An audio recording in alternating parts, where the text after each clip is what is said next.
Hailing frequencies open and welcome aboard Treks and Tangents. I'm your co-host Brian. And I'm your co-host Jackie. I'm the Star Trek newbie who treks off on tangents. And I'm your Star Trek expert who is here to get the tangents back on track.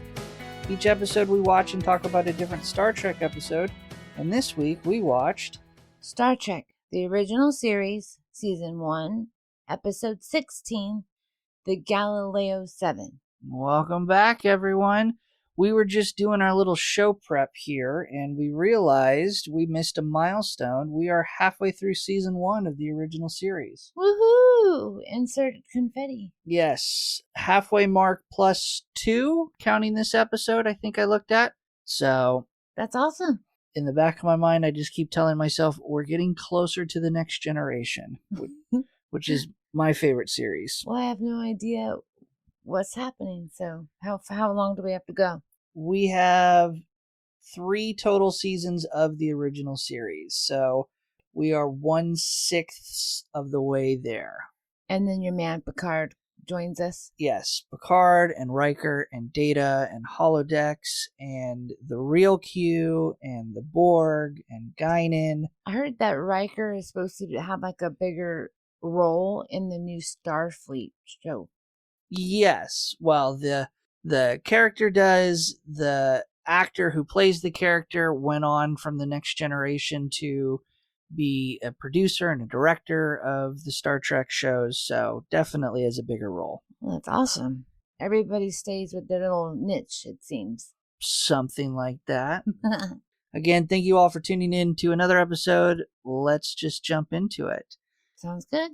At the end of last week's episode, I gave Jaci the title to this week's episode for our Turbolift tease, and Jaci, with no other information, gave a guess or estimate or a bunch of words strung together a lovely word salad to describe what the plot of this week's episode was going to be. So without further ado, computer, what did Jaci say last week? Jackie's shot in the dark guess last week was, I'm thinking we are going to learn about 7 individual moons or planets that Galileo said were special. So how do you think you did, Jaci? I got 7 right. It was in the title. I did really bad. It's a vague title. We'll give you a pass this week. Definitely had nothing to do with moons. Well, I mean, you could have said, you know how I love my murder mysteries and my true crime. You could have said something like A City 3 or whatever, you know. Because then I'd be like, oh, it's about people. Yes, it is about people. It is about 7 individuals that are not moons, stranded because they took a shuttlecraft named Galileo.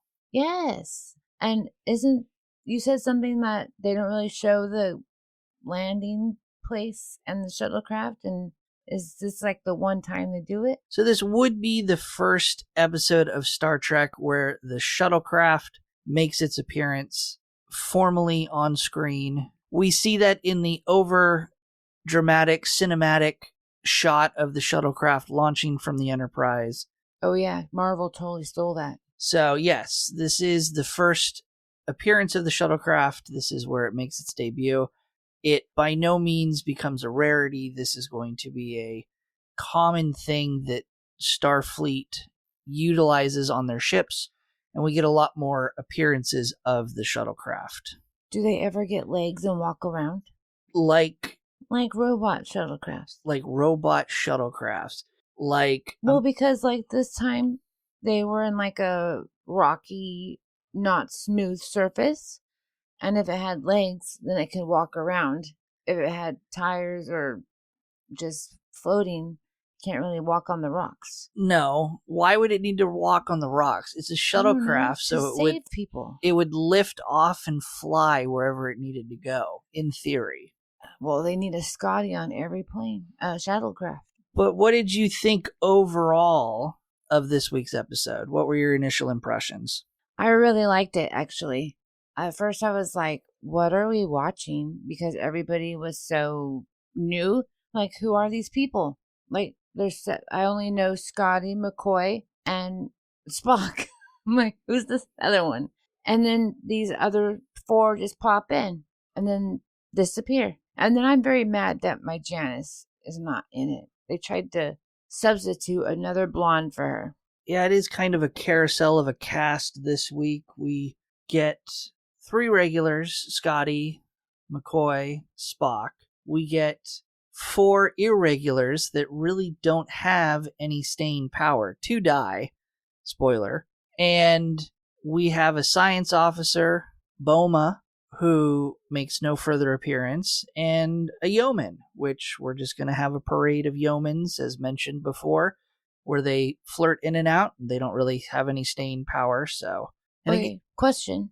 So why did the one on the Galileo, why was she in red? And then why was the one on the Enterprise in that yellow gold color?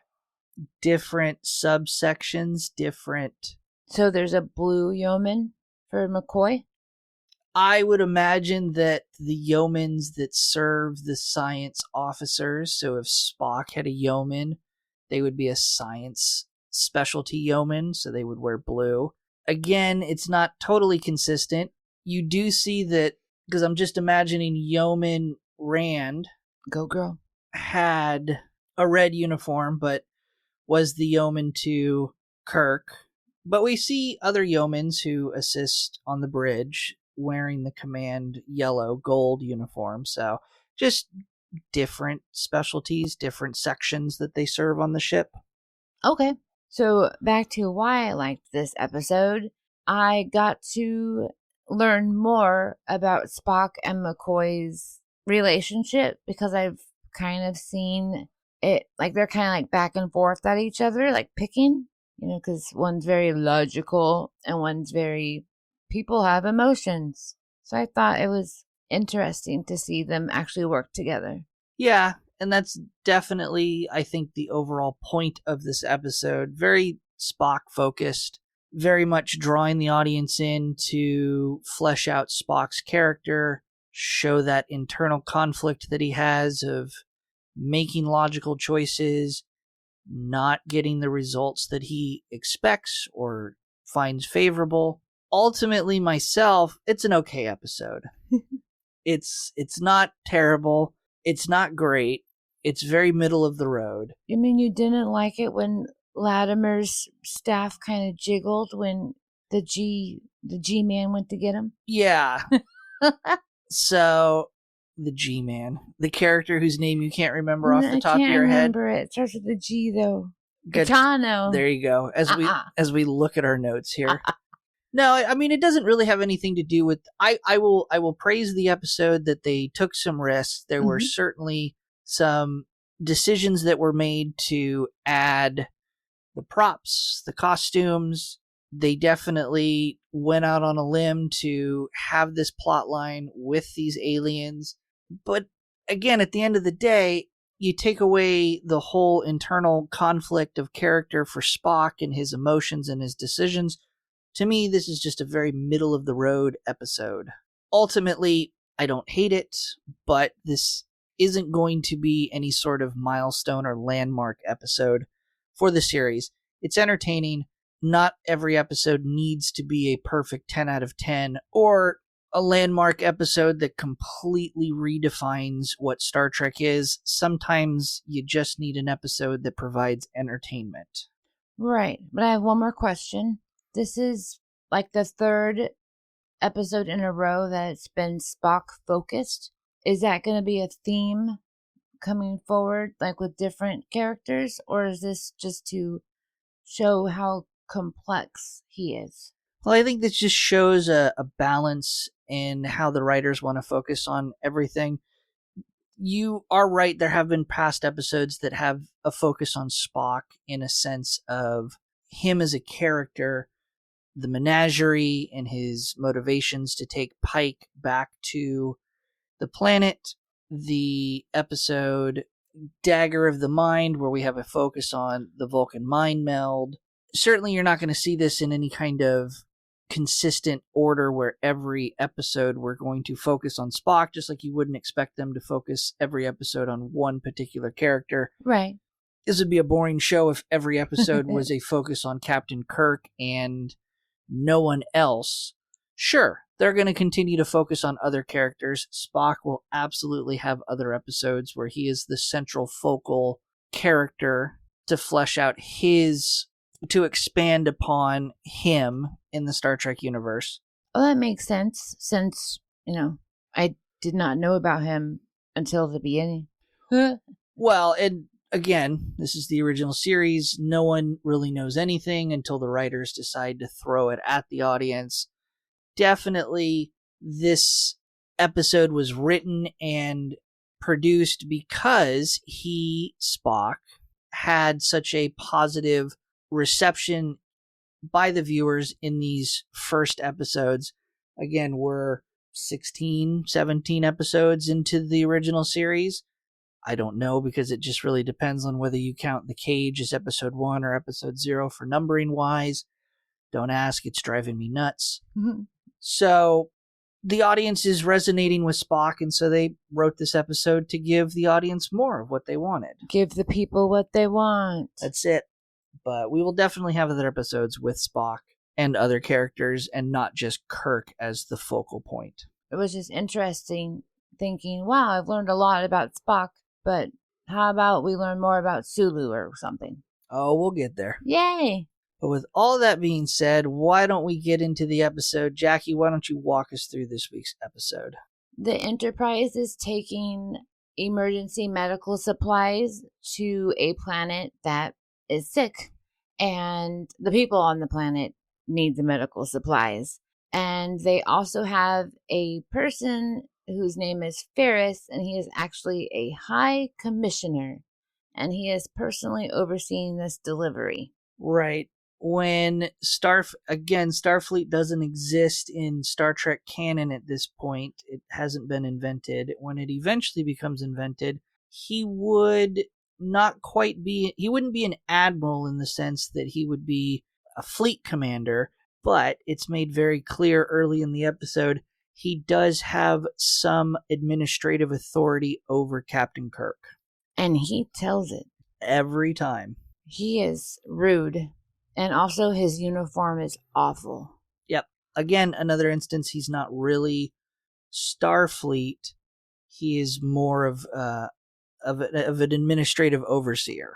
Oh, which is why he is just going to go deliver and get a photo op. Here are your supplies. Pretty much. But on their way to do this, there's this green, glowy, they call it a phenomenon. It's a quasar formation, and Kirk wants to investigate what it is.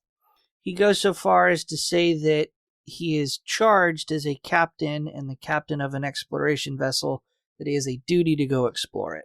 So we have both of these ideas and opinions fighting against each other. Right. Specifically, it creates a conflict because the medical supplies are needed within 3 days. They're taking the medical supplies to a rendezvous point where another ship is going to take the medical supplies somewhere else.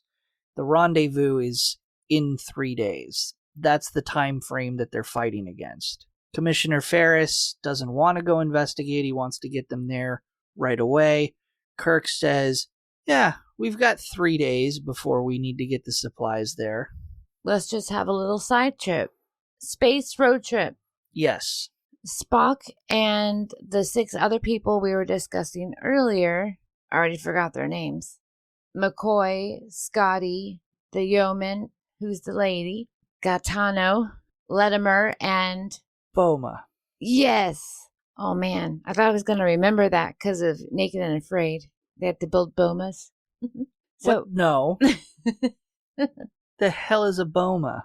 It is in Africa, you make like a circle so that you can sleep in the middle of it and be safe from the animals that can come through the sharp things, and they will not come through the sharp things and attack you. Boom. So you need to watch Naked and Afraid. It's like a wall. I'm looking at the definition on Google.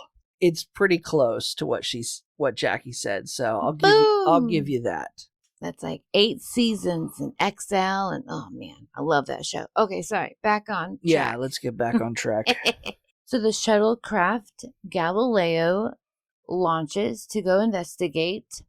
With its 7 moons on board. Yes.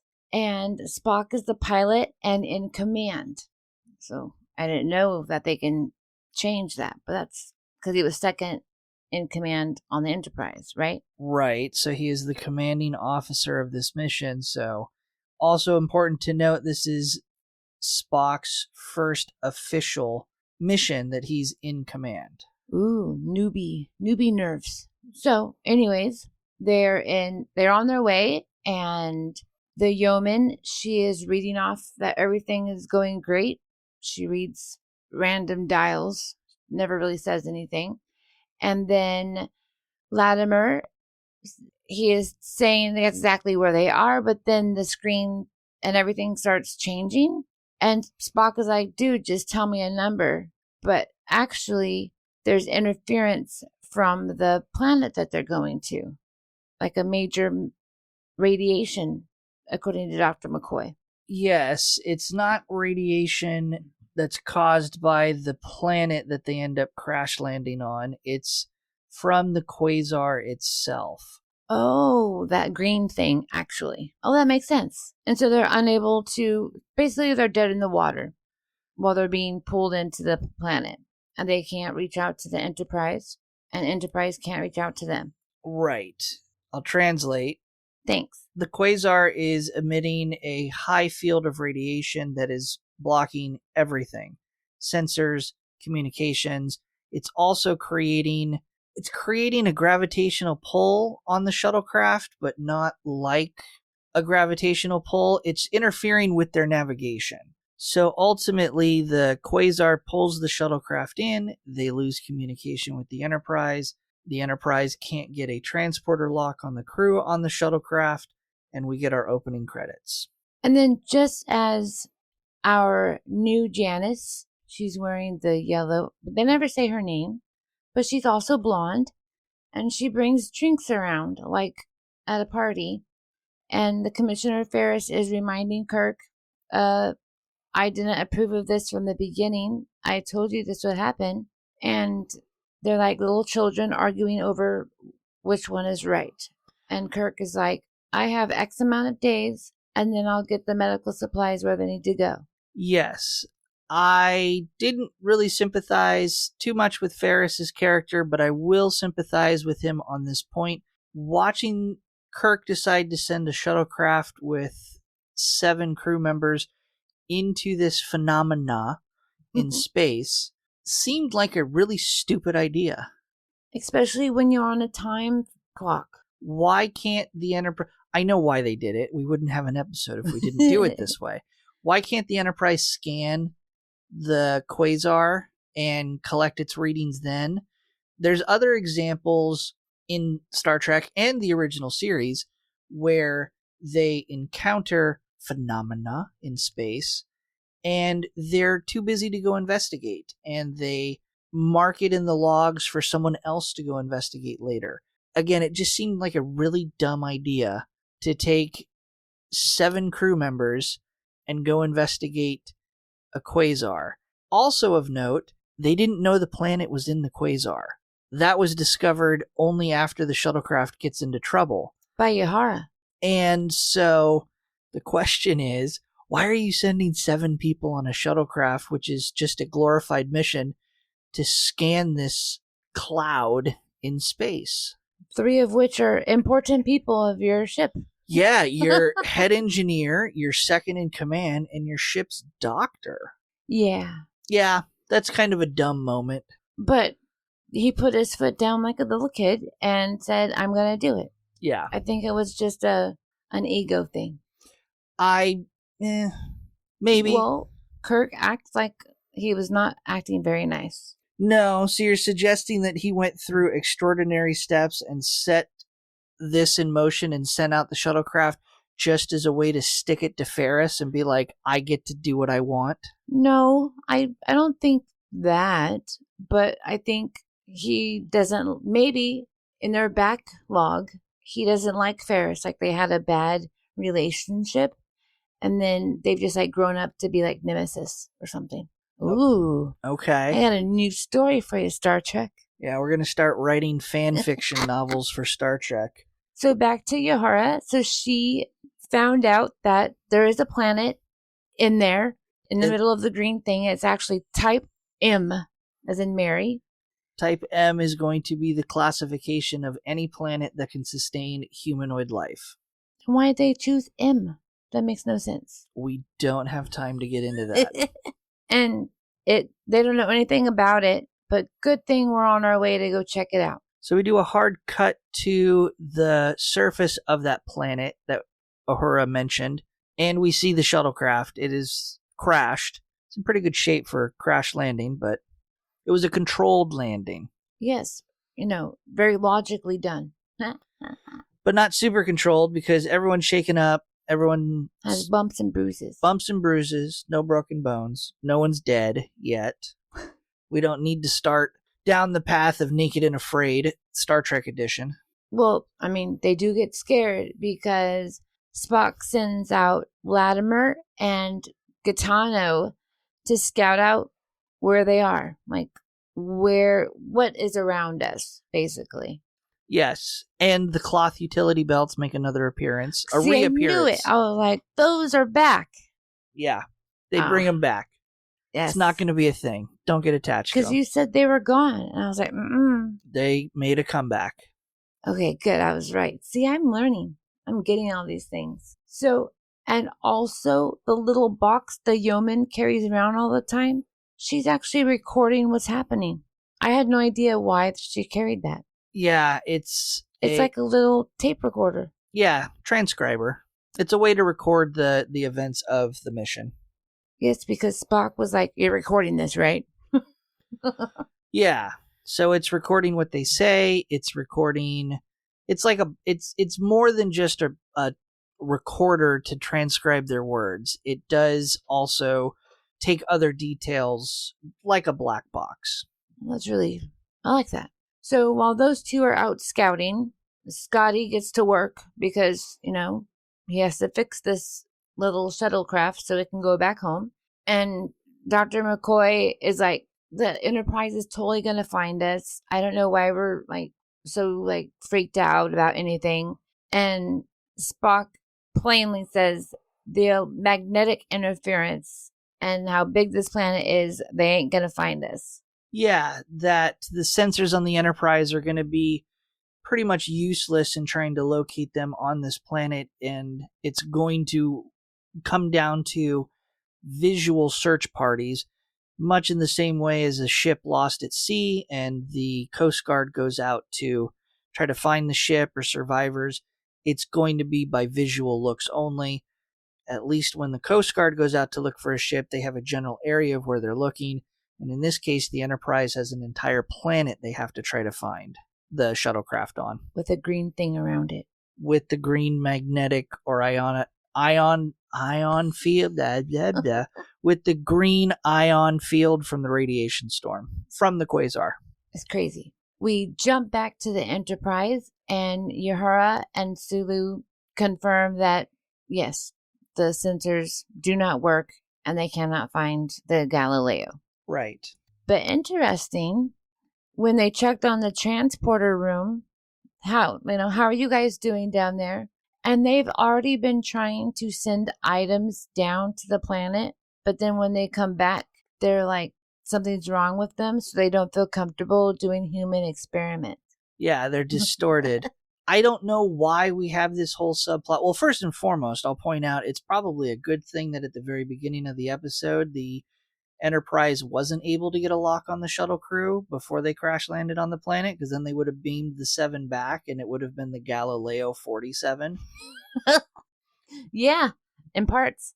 But I don't understand the transporter malfunction and what it does for the plot. I understand why they're trying to get the transporters to work, because when they find them, they're just going to beam them up from the planet. I get that. Yes. Why have this whole subplot where the transporters aren't working? And supposedly they don't know where they are. So where are they sending these items and who's sending them back? Well, at this point, the Enterprise is orbiting the planet They assume the shuttlecraft is on the planet. It's the only place the shuttlecraft could be and survive. You're right, they don't in fact know that the shuttlecraft has crash landed on the planet. They're making an assumption because this is the only place the shuttlecraft could have gone. Yes, what I mean is like, why I know they're sending it to the planet, but it's like on G Street when actually the shuttlecraft crashed on H Street. Right. They're obviously not sending it down to where the shuttlecraft is because they don't know where the shuttlecraft is. Yes. They're just sending it down to random parts of the planet. Okay. That makes more sense. And then they can just beam them out, which I learned also that you don't have to be ready to be beamed. You can just do it. Yeah, you can beam anyone at any time. I was like, oh, interesting. So anyways, while this is all happening, Kirk is like, well, we need our other shuttlecraft, Columbus, to pop out and go find where Galileo went. And Ferris, our mean guy, is just seething because he's like, I told you not to do this. And now we have no time. And then Kirk's like, I have until a specific time to look for them. And I'm going to use every moment I can. Right. So off goes the Columbus. Maybe that's why they introduced the transporter accident, because if the transporters don't work and they can't repair the Galileo, the only way to get them back up is to use the shuttlecraft Columbus. And later, Kirk kind of hedges his bets when they have to leave because he's waiting for the Columbus to redock with the Enterprise. But that's not really how they find him. I don't know. Still doesn't make sense. I'm going to get off my soapbox on this one. Mm-hmm. We return back to the Galileo, and McCoy is like mocking him. Oh, good job on your first, commanding mission. And Spock is focused on fixing the Galileo and not taking the bait, thankfully. But he has to figure out, according to Scotty, how to get rid of 500 pounds of extra weight to be able to get back up into orbit. Right, because even if they get the engines repaired, they only have enough fuel to obtain orbit if the shuttlecraft weighs 500 pounds less. They don't have enough thrust and fuel to get into orbit with how much everything and everyone weighs. So I didn't understand any of that until at the end when they actually showed the consequence. So that's why I kind of like this episode so much. It answers my questions. We learn physics. And Spock is like, 3 of y'all got to stay back and I'll do it logically. And no one is happy, of course. And our man Boma is like, why can't we just, draw lots? I'm assuming that's like pick straws. Yeah. And Spock didn't go for that either. Too random, which is illogical. Everything Spock wants to do, every decision needs to be driven by logic and nothing else, because Spock thinks that the only way they can get out of this predicament is to rely solely on logic. The partial theme of the episode.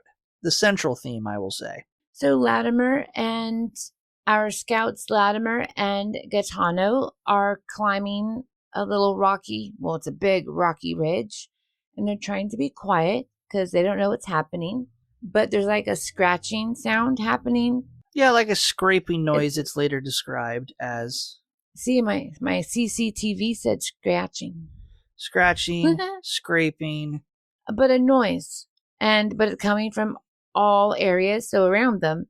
And they got scared. They tried to run away, but Latimer was killed straight in the back with a spear. A giant spear. Humongous. And his scream summons Spock and Boma to come running and meet up with Gaetano. I guess that's one down of the 3. Yeah, suddenly now they lost 150 pounds-ish. And, and then Gaetano goes, at least his was fast. Yeah. They're thinking about their future of starvation and dehydration alone on a planet. Right. We also get the description from Gaetano as to the creatures that attacked, and he describes them as giant ape-like creatures. Yeah, because it's very hidden. We only see fur and fuzz. Yeah, we'll get to that. So they go and to get Latimer's body, and Spock pulls the spear out like nothing, and he's like, "Oh, this is a Folsom Point spear, and I found its photo in from a North America calendar." Okay. The other two are sad and upset that their friend is gone, and Spock is like, history lesson. Yeah, starting the divide between the crew and Spock, because Spock don't care that a guy just died. He's more interested in scientific facts. Yeah, he even was saying this was poorly made but efficient. Yeah, I don't think he should be talking bad about the big people trying to kill him. Right.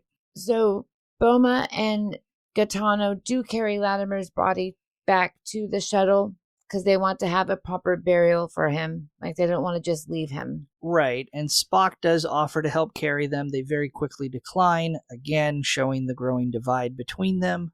But now we're back on the Enterprise, and the Columbus has already done one round. I don't know how to describe how the rounds are for searching in space. They've cleared one section of the planet, but it's, again, an entire planet, and the sections are not terribly big. So this whole scene on the Enterprise continues to confirm they still don't have sensors, they still don't have ways to communicate.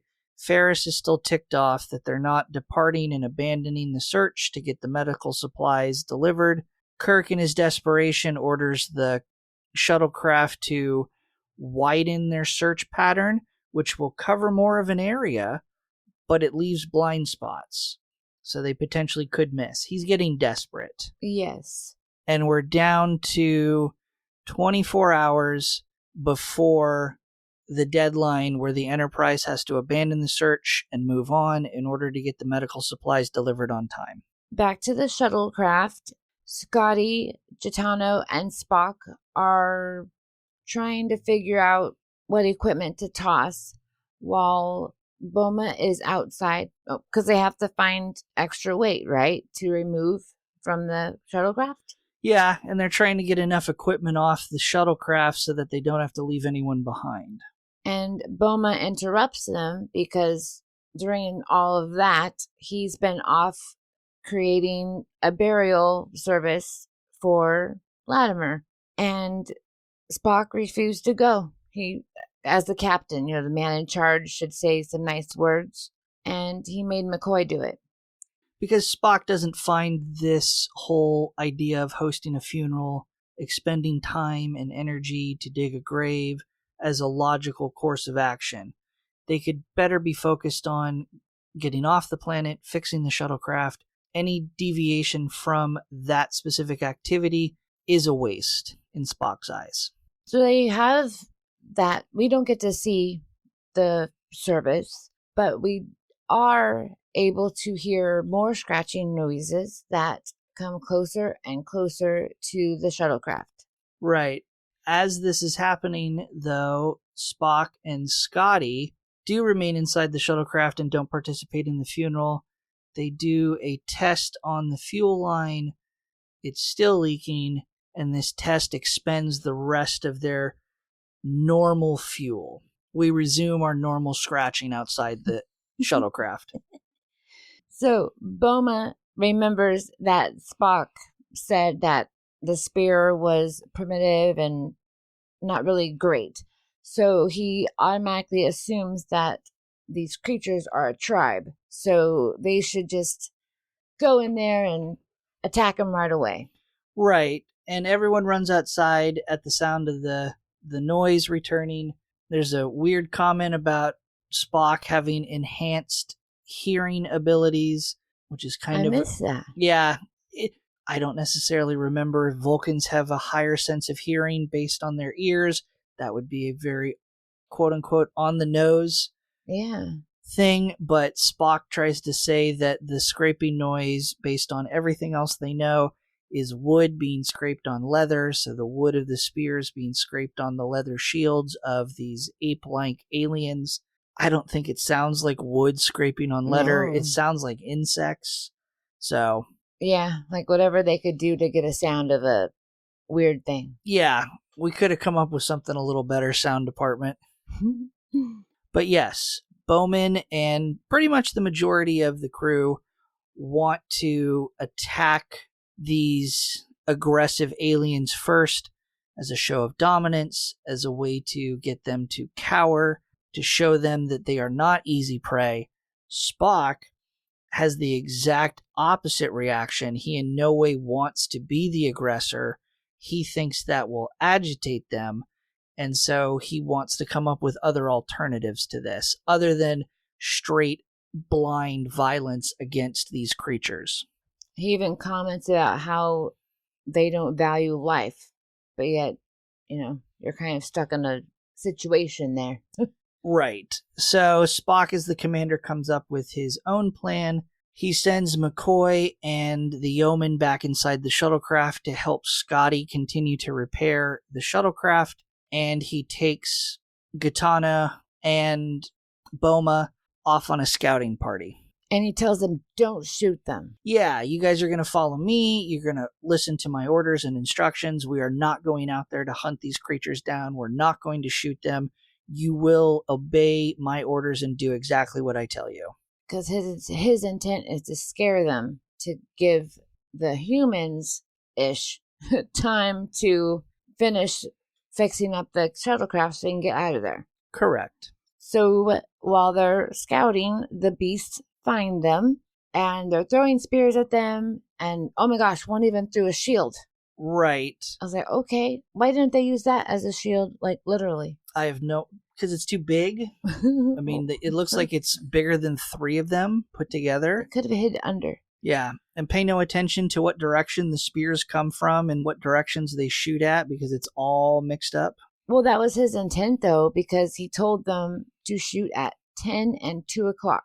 Right, so he's got to have some indication of where the spears are coming from and some indication of where they are.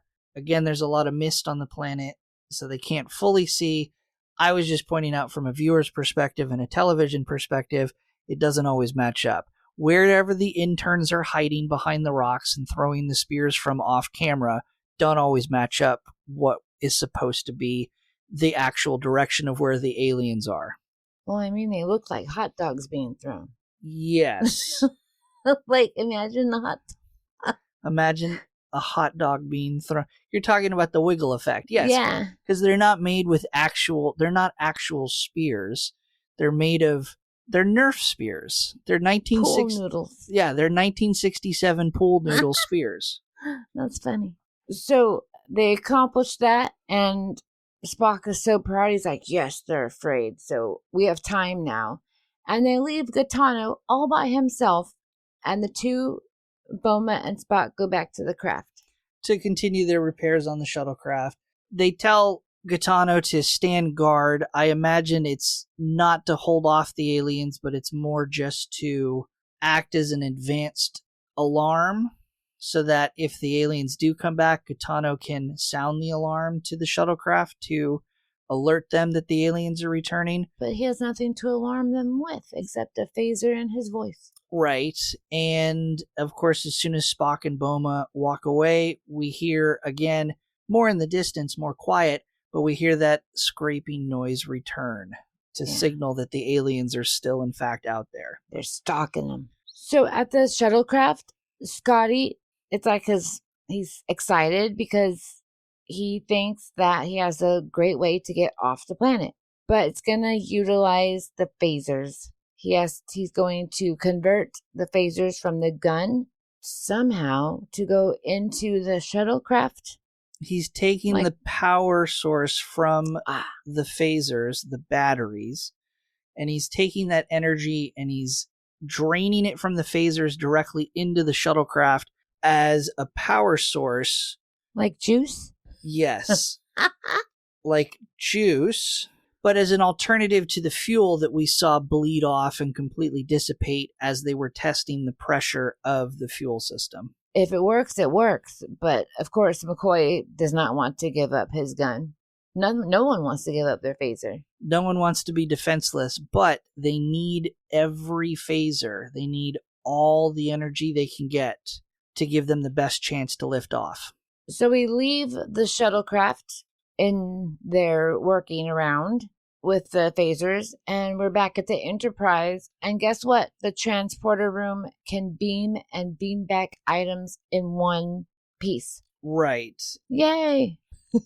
So Kirk calls for the landing parties to come to the transporter room and get ready to beam down to the planet.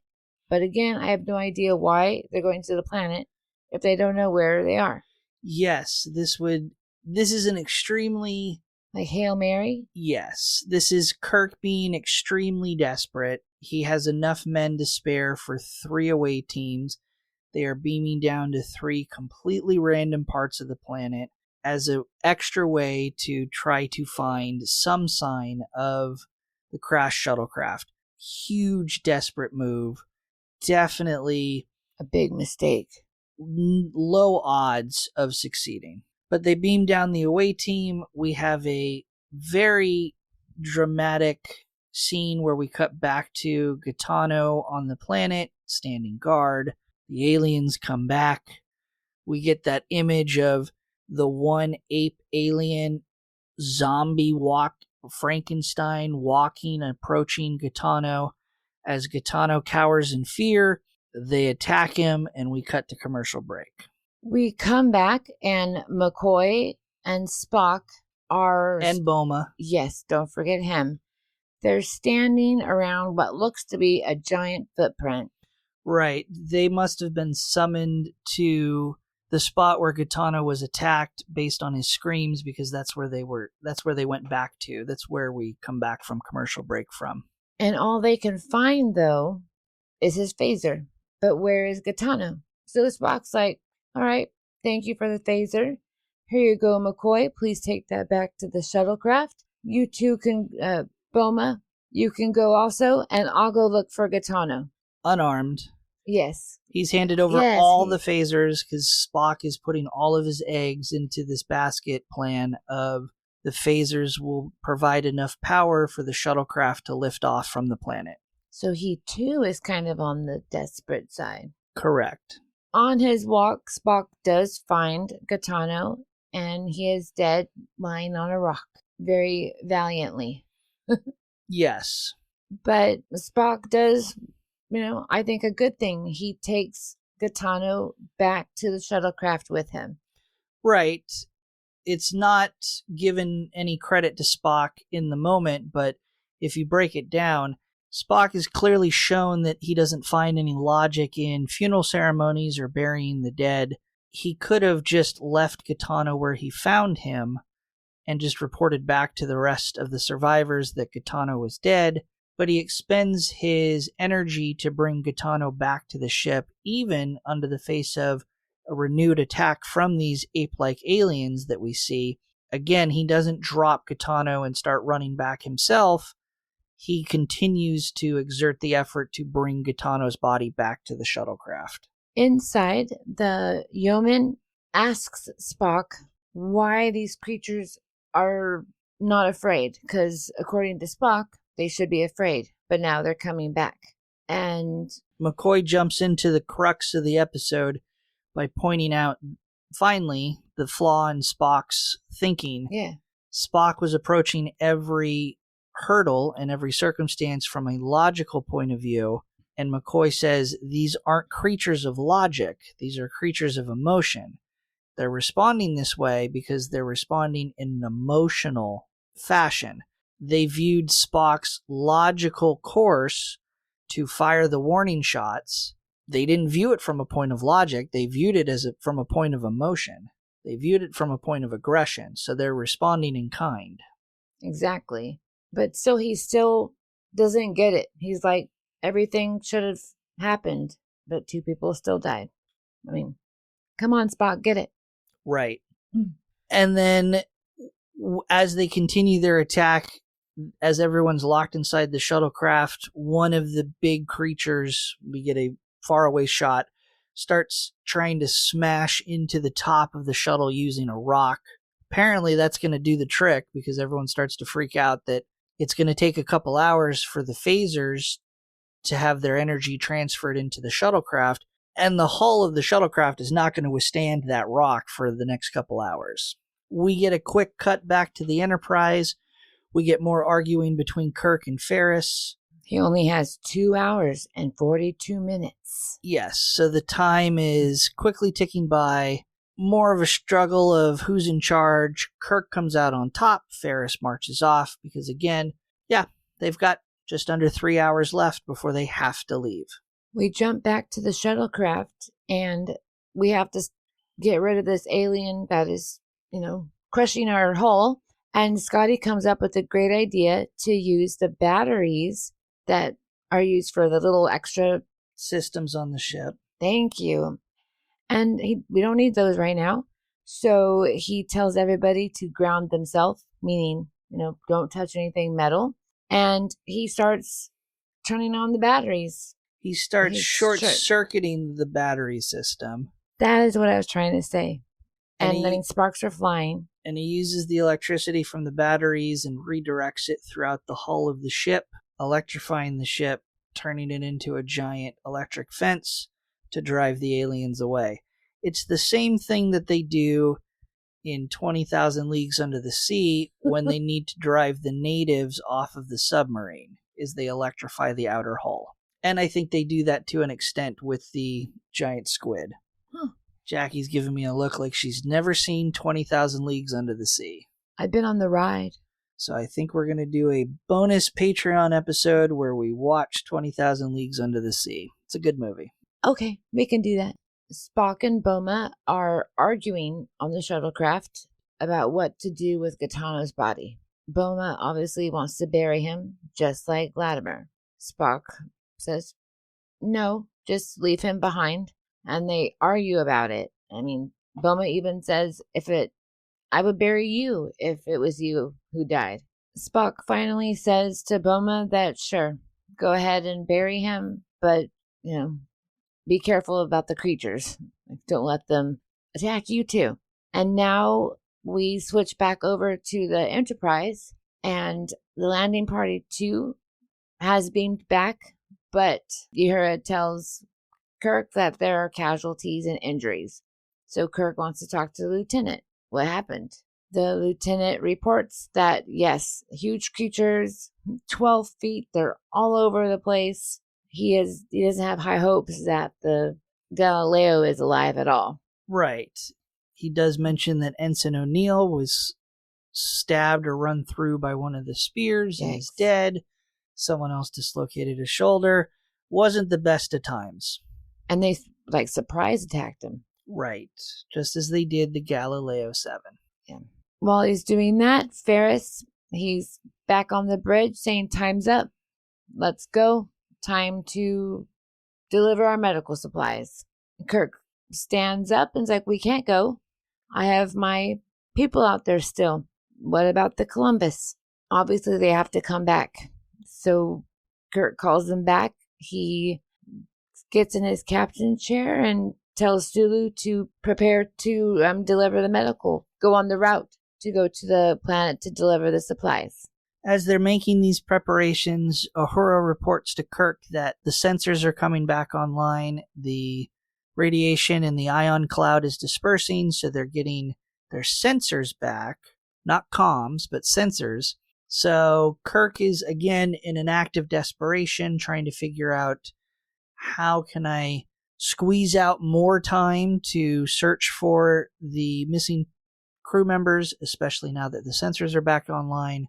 He gets a window of 23 minutes, a little bit extra time, because while the search parties down on the planet can get beamed up pretty quickly, it's going to take 23 minutes for the shuttlecraft Columbus to redock with the Enterprise.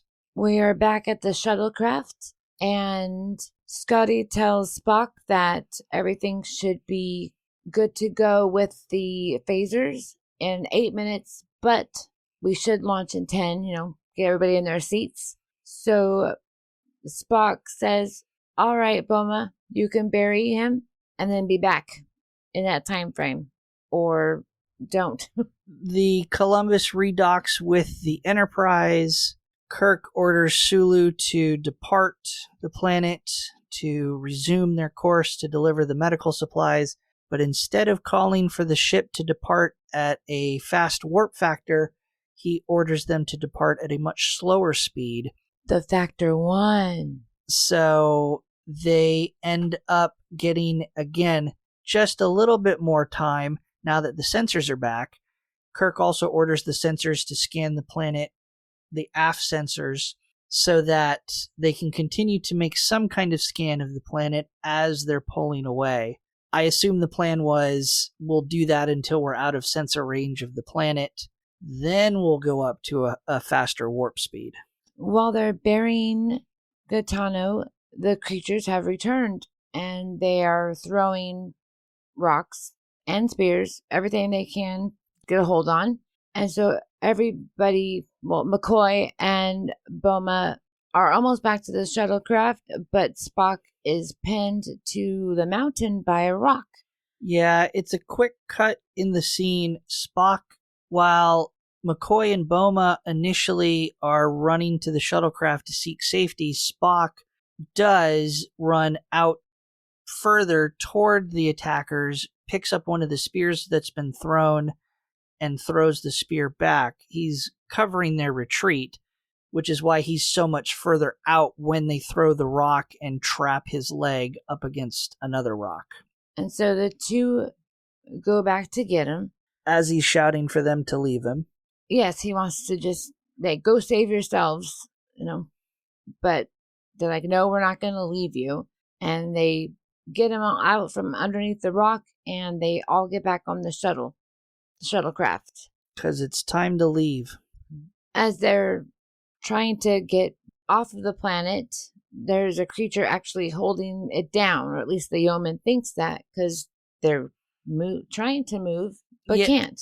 Yeah, again, it's frustrating or hard to follow because they're actively avoiding showing the creatures on camera too much. It maybe is to attempt to add suspense, maybe it's for another reason we'll get to at the end.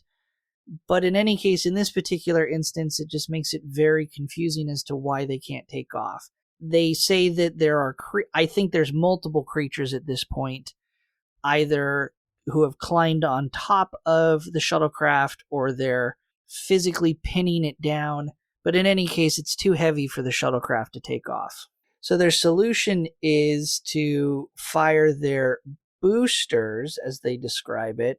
These would be separate from the engines that are trying to get them out into orbit. The boosters would have been utilized in space to keep them in orbit, to provide that thrust, to prevent them from having a decaying orbit and to fall back into the atmosphere.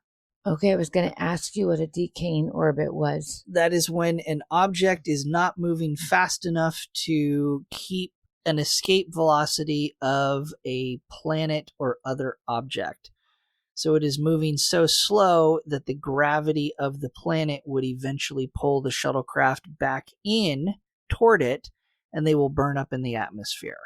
Oh, that does not sound like fun. So they fire their boosters, they get the extra thrust, they manage to get up into orbit, but again, they fired their boosters, it utilized some of their fuel. They now don't really have enough fuel to stay in orbit very long. Scotty says they can be up there for about 45 minutes. And during this time, they all are discussing how they don't want to die in orbit.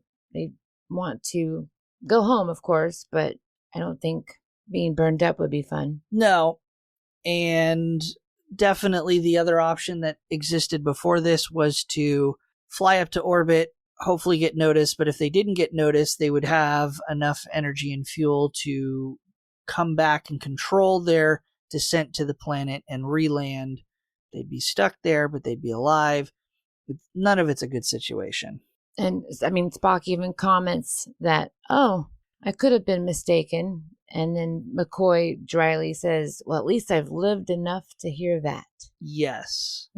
Like they have to still poke at each other. Yes. While they're up in that orbit and it is dying, Spock is like, all right, here we go. And he secretly flips like a toggle It's called a jettison boost. No. Or maybe I said it the wrong way. But It's- it like went really fast. Yeah, they don't actually accelerate. All that he does is he vents or jettisons or dumps all the remaining fuel that they have. Oh my gosh. Oh. Yeah. It's like when an Oh my airplane needs to gosh. come in for an emergency landing, but they have a bunch of fuel on board, they dump the fuel. They jettison. Here I am just watching and going, do, and that's, oh my gosh. Yeah. So No wonder they weren't happy. No. So they Spock dumps all the fuel out the back of the shuttlecraft. It ignites and creates this big trail. The whole point is to make themselves more visible to the Enterprise. That is Spock's entire plan. Like a distress signal. Like a flare. Oh, okay. That makes sense now. So, but of course, Spock isn't very good at explaining his thought process in the moment. Nope. It works, but the consequence of it in the moment is they go from having 45 minutes of energy and fuel to stay in orbit to now roughly one single orbit, and they're going to burn up in the atmosphere in 6 minutes. Thankfully, though, on the Enterprise, Sulu takes a peek at the screen, as he's supposed to, and he sees something bright, something that wasn't there before. It's not a meteorite.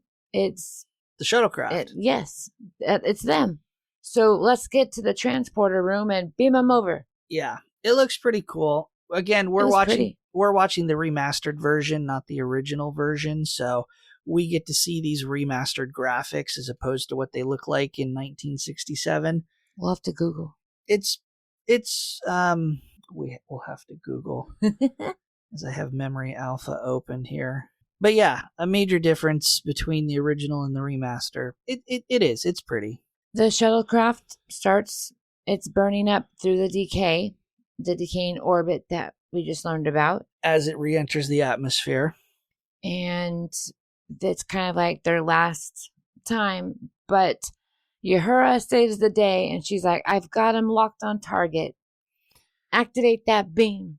And they end up beaming all 5 remaining of the Galileo 7 onto the Enterprise moments before the Galileo shuttle burns up in the atmosphere. And they don't know who, though. Which 5?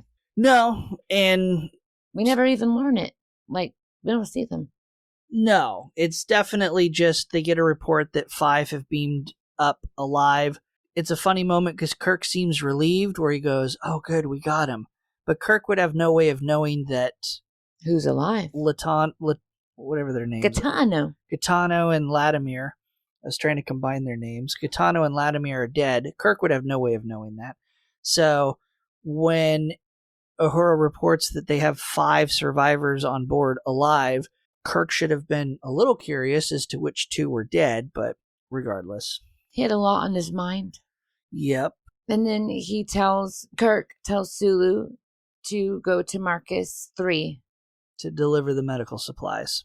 Sometime later, we're back on the bridge, and Spock just walks right on into his normal spot, and Kirk wanders over and is like, so, tell me about desperation. I heard you learn it's an emotional aspect. How could it be logical? Right. Like just admit that you have emotions, dude. Yeah, just basically ribbing Spock in good nature, but trying to get him to admit that the jettison maneuver of the fuel to ignite it, I mean, seems pretty logical to me. One way or another, you're going to end up burning up in the atmosphere. You might as well do everything you can to be noticed. Seems pretty logical, but they're trying to point out that it would have been an illogical move. It was born out of desperation. Desperation is an emotion. It's a human trait. So, Spock, admit that you just had your first moment where you did something based on emotion instead of logic. And he still won't agree to it. No, Mr. Spock says he wouldn't describe his actions as that way. Everyone kind of laughs. The episode rolls to credits. So, Jackie, what did you think about Season 1, Episode 16, the Galileo 7. Well, I really loved it at first, but then I learned all about these big holes, and then I'm like bummed. But I still like it. Yeah. Again, it's kind of a middle of the road episode for me. It's entertaining. Yes. It's the first introduction of the shuttlecraft, huge for Star Trek. But at the end of the day, it's not an episode that I would include in any kind of top 10 ranking for the season. It's not bad. So it's more like a feel good episode? Yeah. Like just in the background? Yeah, it's something that is, I think, entertaining, but it's not a standout episode. That makes sense. But with that, we have our few fun Tribble tidbits or fun facts about the episode. And why do we call them Tribble tidbits, Jackie? Because tribbles are great. Because Jackie has no idea what a tribble is. She just knows them to be soft and fluffy. We have one. We have two. We have two? Yeah, we've got, you pointed to the one I know about. There's another one floating around. I'm so excited. I have two stuffed tribbles that I got from the Star Trek experience in Las Vegas when I visited. One's brown, one's gray, and if you smack them, they make the little tribble noise and they kind of vibrate. So you knew they vibrated. I did not know they made noise. Oh my gosh. I can't wait to find it. Yeah, let's not do it on the episode. But our Tribble tidbits, the episode first aired January 5th, 1967. Happy New Year for first episode of 1967. Mentioned several times by us, this is going to be the first introduction of the shuttlecraft in all of its glory. It is, in the original series, the footage that was filmed of the shuttlecraft, everything involving the shuttlecraft in space, all the stock footage, it departing the Enterprise, flying around, all of that stuff. This is the only episode where they actually collect that footage. For the rest of the series, they use the same footage over and over and over again. They just reverse the negative. They add different backgrounds to it. I mean, those people are creative. Yep, saves money, for sure. The model of the shuttlecraft that they used for filming to capture all of this footage was made by a company called Aluminum Model Toys. It's a toy company. They only got paid through the exclusive rights to produce a toy model kit to be sold commercially. So they saw the potential of Star Trek. They said, hey, we won't charge you anything. We'll make all of these, it would have been like one or two, these little models that you can use to film all of the stock footage that you need for your television show. And in return, we want the ability and the exclusive rights to make toy model kits for kids to build. So it's like the first collab. Yes. TikTok famous. Also mentioned several times, Spock, of course, is not a captain, but this is his first command mission, the first mission where he's put in charge officially. I'll just point out many of the behavior of the other crew members would have been classified as insubordinate on this mission. Mm-hmm. They did not follow orders. They fought back. They argued. Certainly, Boma was the biggest instigator who came away from that mission.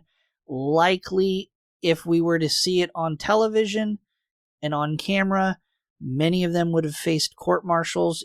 Even McCoy would have faced some court-martial actions for some of his comments because Spock does outrank McCoy. That's why he told them on the scouting mission, just do what I say, dudes. Right.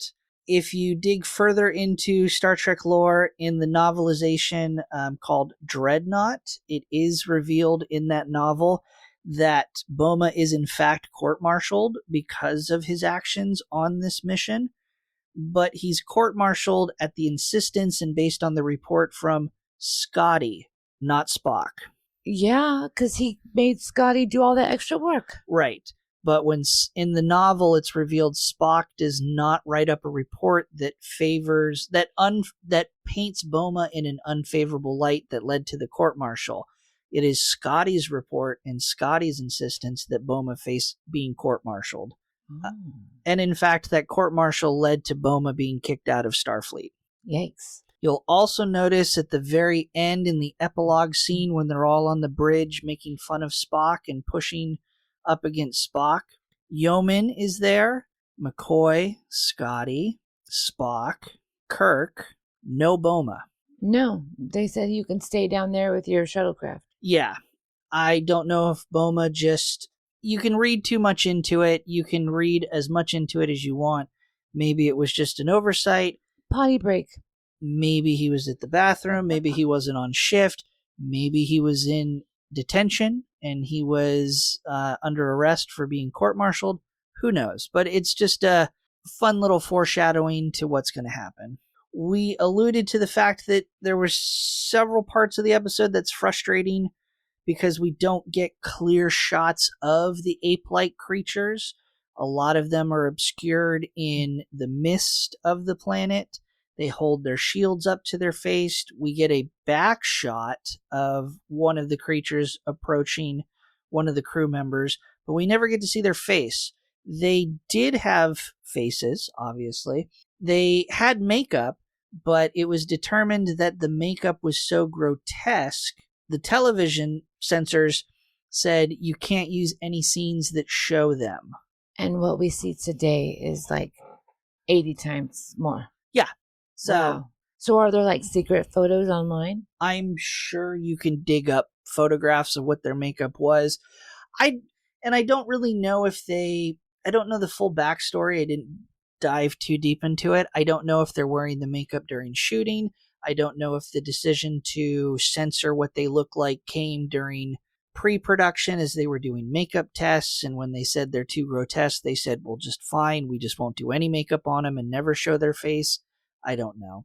In the same vein, when Latimer is stabbed by the spear that's thrown and into his back and kills him, that was deemed too graphic, so in post-production, they added extra mist and extra smoke to obscure that as well. So, again, Yeoman Rand was in the script. She was going to be the Yeoman as part of the crew, and because actress Grace Lee Whitney's contract was not renewed after 8 episodes and she was not part of the show anymore, they wrote in a different Yeoman, just like they did for Shore Leave last week. That's sad. And our last Tribble tidbit, this is going to be the first use of the rank Ensign in Star Trek. It was mentioned and used when they reported the death of Ensign O'Neill, who died as part of the search party. How exciting and devastating at the same time. Yes. Yes, that is your moment in history, Ensign O'Neill. Rest in peace. But those are your Tribble tidbits. So this is the part of our episode where we give a rank for the episode. Our ranking system is based on the idea or the theory that we have a fictitious starship, each of us, and we rank the episode as if the episode were a member of our crew, rather than giving it a boring old ranking of 1 to 10. A higher rank means not only we were more entertained by the episode as we watched it today, but we find it to be a more important crew member to our ship, more vital for its function. A lower rank, of course, means the opposite. We weren't that entertained by the episode, and it's more of a disposable member of our crew. If the episode didn't exist in the show, we would be more okay with that. Starting at the bottom of our rankings, we have Ensign, Lieutenant Junior Grade, Lieutenant, and then we hit our upper ranks, which we are limiting the total number of ranks we can give out. Lieutenant Commander, a total of 7. Commander, a total number of 5. Captain, or a 10 out of 10, would be 1. And then we have an Admiral rank, which is the 10 plus out of 10, the perfect episode. If none of that makes sense, because this is an audio podcast and this is a very visual gag, everyone can check out our current rankings over on our Patreon at patreon.com/treksandtangents. We post an updated visual ranking of each episode up to this recording on Wednesdays, the day after the episode goes live. So, Jackie, for your starship this season, the USS Galactic Glitterbee, last week you gave Shore Leave a rank of Commander, which would be like an 8 or 9 out of 10, and that completely filled up your Commander spot. What rank do you give this week's episode, the Galileo 7, and why? I really wanted to demote somebody from the Commander, but then you gave all your information, and then I had to change my opinion. Wait. Because Don't let me influence your ranking. Make it about as entertained as you were when you watched the episode. Not I had after so much fun, I messed up my notes. Not after I crapped all over it. Well, I really liked it, and I would have given it commander, but I don't know who to demote. Yeah, that's a problem because you don't have a spot open for commanders on your ship. I'm so sorry, but I need to demote my Dagger of the Mind. So you're going to take Dagger of the Mind out of commander, I assume, because you're going to rank the Galileo 7 as a commander. Yes. Okay. So I'm putting Spock in Spock. So where are you going to demote Dagger of the Mind to? Oh, dang it. I am going to put them in the lieutenant. The lieutenant. Okay. So we're going to dump that down to... Not dump, that's a negative word. We're just going to readjust. Slightly below middle of the road. Why is the Galileo 7 going to rank higher now than Dagger of the Mind? Why are you giving it that rank? Because I love that they keep showing Spock that you can show your emotional side. You can still be yourself and be logical and, this should be this way. But also, if you feel something, you can also, communicate and people might like you. You don't have to be mean and ruthless. So I know that wasn't like straight out what they said, but all of that craziness that happened, and it was kind of like the gist of the show episode, I think. All right. Mine's going to be much simpler than all of that. I'm going to give this episode for the USS Cosmic Shark a rank of lieutenant. Again, just below middle of the road. There's an unlimited number of lieutenants that we can have on the ship. It again is an entertaining episode. It very much, on a shallow surface for me, provides classic Star Trek, fight the aliens, tension, technical babble, reconvert energy into batteries, shock a bunch of aliens on the ship. But at the end of the day, it's just that. There is the whole underlying plot of Spock having to realize that logic is not always the solution to all of life's problems. Doesn't do enough for me to elevate this beyond the rank of lieutenant, so that's where it's going to stay. Just for comparison, as of this recording on IMDb, this episode is ranked 7.6 out of 10. Again, about a middle-of-the-road ranking for Star Trek episodes this season. Not bad, just not a above-and-beyond episode. Again, if you didn't follow any of that, we will post visual representations of where the rankings stand on our Patreon on Wednesday, the day after this episode goes live everywhere. You can find it. Anyone can find it. Anyone can view it at patreon.com/Treks and Tangents. We'll be back next week to trek through another episode, but before we go, we'll give our turbolift tease or elevator pitch to next week's episode's plot. I will give Jaci the title of the next episode, and Jaci, with no other information and without having seen the episode before, will now try to give a brief pitch to what she thinks the plot will be. Jaci, next week's episode is entitled The Squire of Gothos. I imagine this person to be, well, it's going to be one person, of course, and he's going to be very full of himself and be like the town crier of Gothos, like the rumor mill. There we go. I'm going to go with that. All right. Tune in next week to see how accurate Jaci's prediction is. Head on. And with that, we'll wrap up. Thank you, everyone. If you want more show information, you can find and directly support our podcast on Patreon at patreon.com/Treks and Tangents. Again, for everyone, we post our episode rankings every Wednesday. On the fourth Friday of the month, we post a little side adventure called Animated Detours for our crew members and supporters, where we dive into the episodes of the animated series for Star Trek. Very much like these episodes, except far more off track, way more tangents, silly because it's a cartoon. We also have posted on our Patreon for our crew members every test episode that we recorded to kind of work out some of the bugs of our real podcast. We did a couple episodes of Fringe. We did many episodes of Stargate SG-1. If you like these episodes, hopefully you'll like some of those episodes. They're a little more raw. They're a little more unrefined, but they're there if you want to. Especially on my part. But they're there if you want to listen to them.